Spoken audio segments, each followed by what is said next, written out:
Hello guys! For today's video ay magpo-propagate na naman tayo ng ating plant. This one is our Philodendron Blizzard. So kailangan natin siyang i-propagate since mahaba na yung node niya. At para naman makapagparami tayo since nag-iisa na lang siya sa garden natin. And para naman makakreate tayo ng another mother plants. And at the same time makapag-share din tayo sa iba.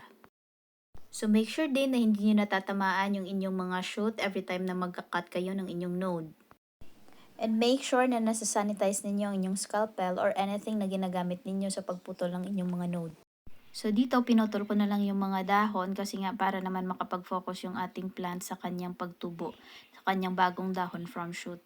And dito, gumamit tayo ng antibacillar which is our fungicide para mabilis mag-heal yung wound ng ating plant. So dito meron tayong iroid mix which is the combination of cocoa chips, charcoal, moss, cocoa peat, pumice, perlite at saka bamboo leaves.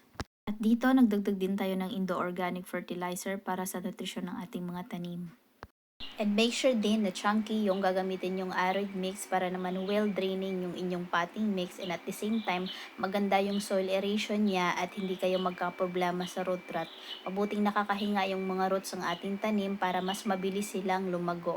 Mas mabuti kasi na alam natin yung mga pangangailangan ng ating plants, yung kanilang characteristics, para naman maiwasan natin or mabawasan yung mga gardening mistakes natin before. At dahil nag-dry na nga yung mga fungicide na in-apply natin sa mga sugat ng ating node cuttings, pwede na natin silang diligan isa-isa.